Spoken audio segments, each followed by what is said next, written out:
हमारे चैनल को सब्सक्राइब करें और वीडियो सबसे पहले अपने मोबाइल पर पाने के लिए बेल आइकन को दबाएं। कल देर रात लोकसभा में एक ऐतिहासिक बिल पास हुआ। आपकी तालियों की आवाज से मुझे लग रहा है कि आप भी कल देर रात तक टीवी देखने के लिए बैठे थे।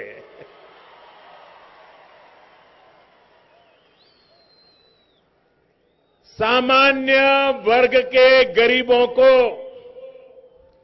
10% आरक्षण पर मोहर लगाकर सबका साथ सबका विकास के मंत्र को और मजबूत करने का काम किया गया है।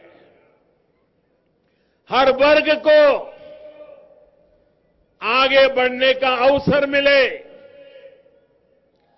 अन्याय की भावना खत्म हो, गरीब भले ही वो किसी भी क्षेत्र का हो, उसे विकास का पूरा लाभ मिले, अवसरों में प्राथमिकता मिले। इस संकल्प के साथ भारतीय जनता पार्टी आपके उज्जवल भविष्य के लिए समर्पित है। भाइयों और बहनों, कितने झूठ फैलाए जाते हैं, कैसे लोगों को गुमराह किया जाता है। कल के पार्लियामेंट के हमारे एक निर्णय से, और मैं आशा करता हूं, जैसे बहुत ही तंदुरुस्त वातावरण में कल लोकसभा में चर्चा हुई, देर रात तक चर्चा हुई और करीब करीब सर्वसहमति से, कुछ लोग हैं जिन्होंने विरोध किया, लेकिन उसके बावजूद भी संविधान के लिए एक महत्वपूर्ण निर्णय कल लोकसभा ने किया। मैं आशा करता हूं आज राज्यसभा में, विशेष रूप से एक दिन के लिए राज्यसभा का समय बढ़ाया गया है, राज्यसभा में भी हमारे जितने जनप्रतिनिधि बैठे हैं वे भी इन जन भावनाओं का आदर करते हुए समाज की एकता और अखंडता को बल देने के लिए, सामाजिक न्याय की प्रक्रिया को आगे बढ़ाने के लिए अवश्य सकारात्मक चर्चा भी करेंगे और कल की तरह ही सुखद निर्णय भी तुरंत हो जाएगा, ऐसी मैं आशा करता हूं। भाइयों बहनों, हमारे देश में ऐसा झूठ फैलाया जाता था और कुछ लोग आरक्षण के नाम पर दलितों को जो मिला है उसमें से कुछ निकालना चाहते थे, आदिवासियों को मिला है उसमें से कुछ निकालना चाहते थे, ओबीसी को जो मिला है उसमें से कुछ निकालना चाहते थे और वोट बैंक की माइनॉरिटी की राजनीति करने पर तुले हुए थे। हमने दिखा दिया, जो दलितों को मिलता है उसमें से कोई कुछ नहीं ले सकता है, जो आदिवासियों को मिलता है उसमें से कोई कुछ नहीं ले सकता है, जो ओबीसी को मिलता है उसमें से कोई कुछ नहीं ले सकता है। ये अतिरिक्त 10% दे करके हम सबको न्याय देने की दिशा में काम किया है और इसलिए हम इसका ले लेंगे उसका ले लेंगे, ये झूठ फैलाने वालों को कल दिल्ली में पार्लियामेंट ने ऐसा करारा जवाब दिया है, ऐसा उनके मुंह पर चोट मारी है कि अब झूठ फैलाने की उनकी ताकत नहीं बचेगी। भाइयों और बहनों, इसके अलावा एक और महत्वपूर्ण एक बिल भी कल लोकसभा में पास हुआ है।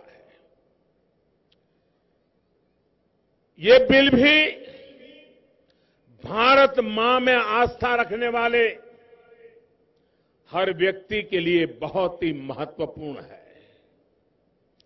सिटीजनशिप अमेंडमेंट बिल के लोकसभा में पास होने के बाद पाकिस्तान, बांग्लादेश और अफगानिस्तान से आए हुए मां भारती के बेटे बेटियों को, भारत मां की जय बोलने वालों को, वंदे मातरम बोलने वालों को, इस देश की मिट्टी को प्यार करने वालों को भारत की नागरिकता का रास्ता साफ हो गया है। इतिहास के तमाम उतार चढ़ाव देखने के बाद, तमाम अत्याचार सहने के बाद हमारे ये भाई बहन भारत मां के आंचल में जगह चाहते थे। उन्हें संरक्षण ये देना हर भारतीय का, भारत का दायित्व है और इस जिम्मेदारी को पूरा करने का काम भी भारतीय जनता पार्टी की दिल्ली की सरकार ने किया है। भाइयों और बहनों, ये दुनिया को दिख रहा है, लेकिन देश के कुछ लोग हैं जिनको सिवाय राजनीति के कुछ नहीं समझता। ये वो लोग हैं जिनकी पार्टी के शासन के दौरान हमारे शहरों की हालत बिगड़ती चली गई। आज यही लोग स्मार्ट सिटी मिशन का मजाक उड़ाने में कोई कसर नहीं छोड़ रहे हैं। साथियों, ये मिशन देश के इतिहास में शहरीकरण के विकास को नया आयाम देने का प्रयास है। शहर की हर सुविधा को इंटीग्रेटेड करने, एकीकृत करने की एक कोशिश है। शहर के सामान्य जनों के जीवन को परेशानियों से दूर करने का एक ईमानदार प्रयास है। बीते 3 वर्षों में इस मिशन के तहत देश में तकरीबन 2 लाख करोड़ रुपए के प्रोजेक्ट का खाका तैयार हो चुका है। इसमें से भी करीब 1 लाख करोड़ के प्रोजेक्ट पर काम तेजी से पूरा किया जा रहा है। इसी कड़ी में आज सोलापुर स्मार्ट सिटी से जुड़े अनेक प्रोजेक्ट का लोकार्पण और शिलान्यास यहां किया गया है। इसमें पानी और सीवेज से जुड़ी योजनाएं हैं। साथियों, स्मार्ट सिटी के अलावा देश के दूसरे शहरों और कस्बों में अमृत मिशन के तहत मूलभूत सुविधाओं का निर्माण हो रहा है। इसमें भी करीब 60,000 करोड़ रुपए के प्रोजेक्ट पर काम प्रगति पर है। यहां सोलापुर में भी अमृत योजना के तहत पानी की सप्लाई और सीवेज से जुड़े अनेक प्रोजेक्ट का शिलान्यास किया गया है। जब ये कार्य पूरे हो जाएंगे तो शहर के अनेक क्षेत्रों में पानी की लीकेज की समस्या से मुक्ति मिलेगी। हमारे चैनल को सब्सक्राइब करें और वीडियो सबसे पहले अपने मोबाइल पर पाने के लिए बेल आइकन को दबाएं।